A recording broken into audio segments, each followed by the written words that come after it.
Move on to our next focus of discussion, where there is a fresh breath of air in Nigeria's security architecture as President Bola Tinubu made significant changes in heads of intelligence agencies.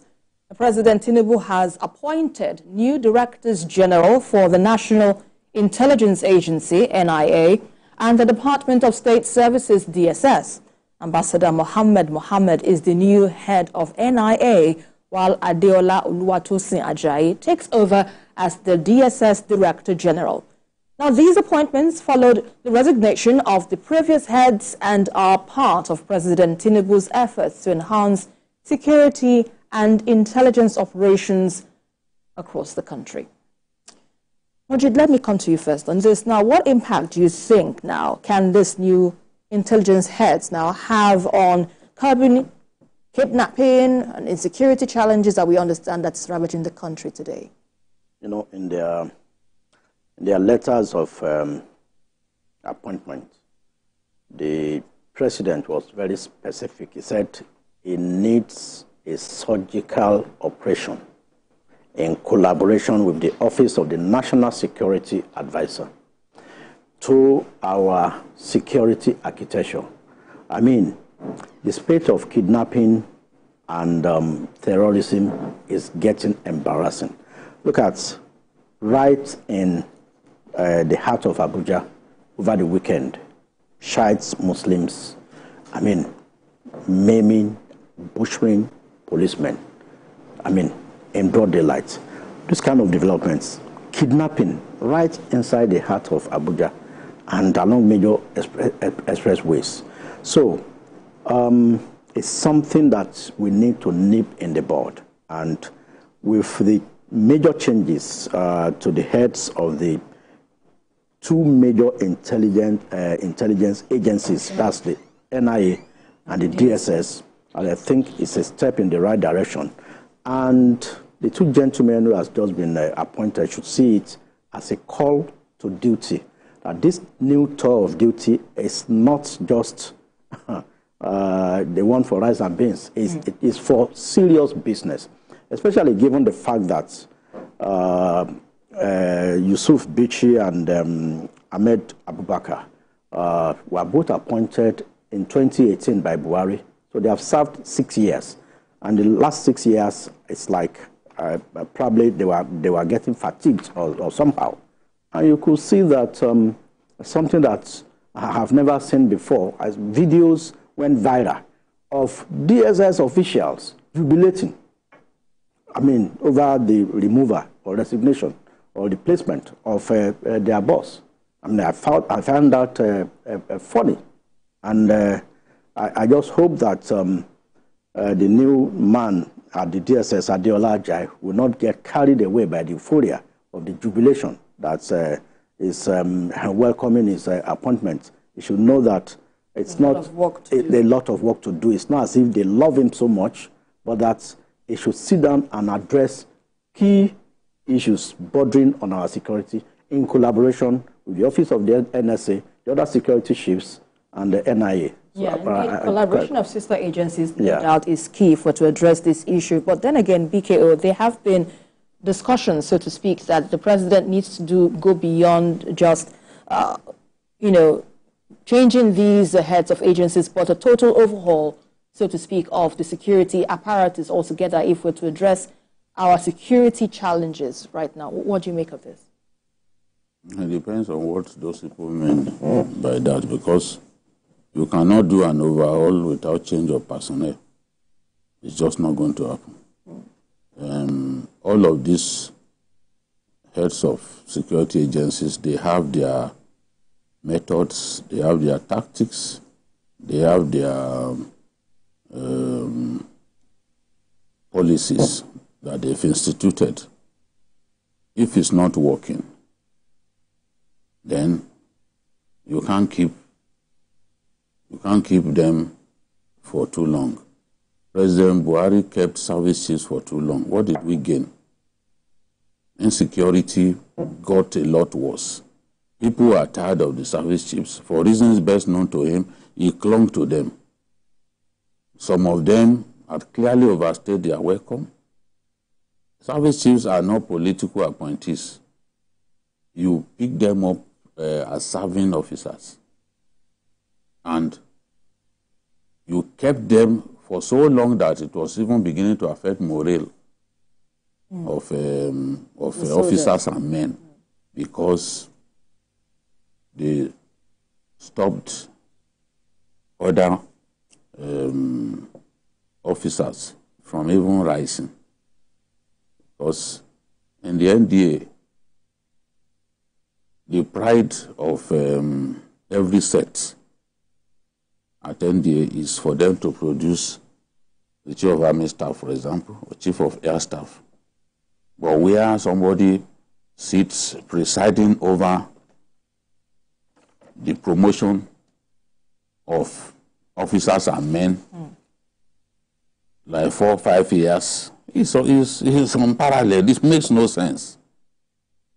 It makes no sense. And this guy, the president then knew that, okay, after extending their tenure once, he did not have the power to extend again.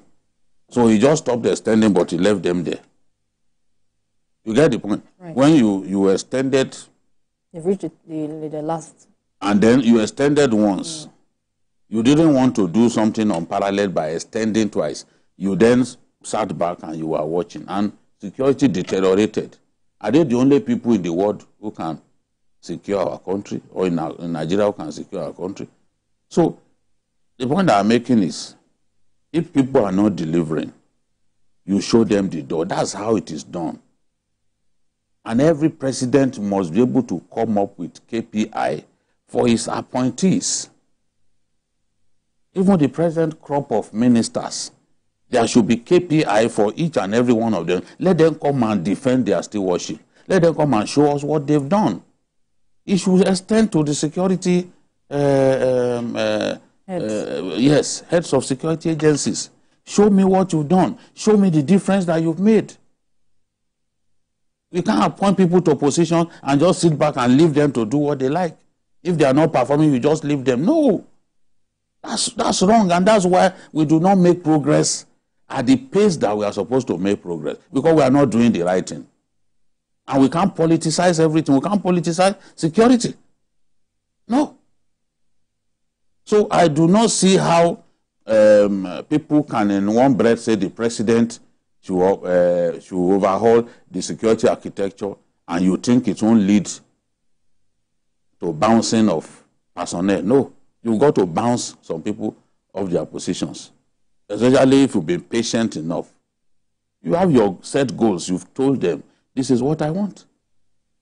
So if those deliverables are not being met, of course, you have to then call them in, gentlemen, what's going on? I've given you everything you asked for, but we are not getting results. What's going on? That's the way it should be. And for these new appointees, well, Bichi has done his best. He was called out of retirement to come and head the DSS. He's given his best. He served his country the best way that he can. Sometimes we will not know why people are jubilating. I've seen people who serve their country diligently, but because they were too rigid to permit some underhand things to happen. You then see them, you see people jubilate. Oh, he's too rigid. Oh, he's not kind. Oh, he's this. There was a man that left the Corporate Affairs Commission. Right. Yeah. In the immediate past. Registrar. Decent, honest. When you are decent in Nigeria and you tell the truth too much, they will never like you. They will never like you. You start hearing them say all sorts of nonsense because they are not used to the level of treason that you brought to bear on your job. So our people don't like people who are strict. Remember what they did to the Minister of Works now, when they locked the gate against latecomers. You saw what those workers did to him. Dave Umahi. You know? So They want people who give them the latitude.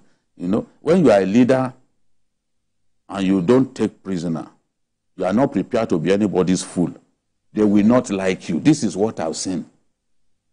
In my years as a media manager, this is what I've seen. If you shout at people, you tell them, don't you know that's your responsibility? Why wouldn't you do this? You may not be the type who issues queries.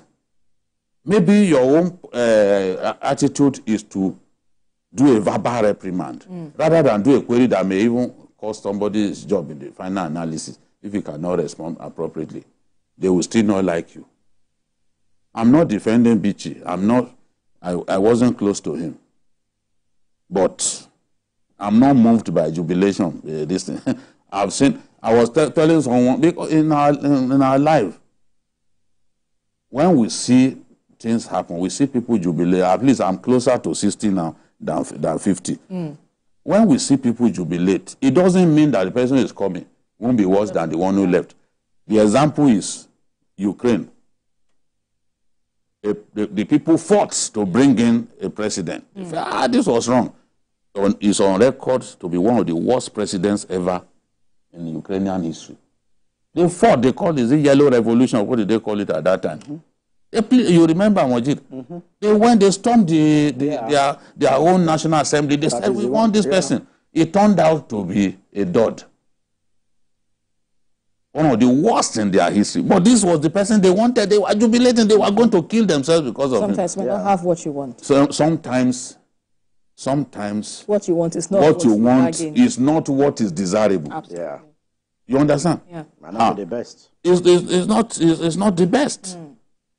And that's why Christians say sometimes God ensures you don't get this. You then ask God questions. What did I do? Why wouldn't you let me have my way? Okay. At the end of the day, maybe God was preparing you for something better. You wouldn't know.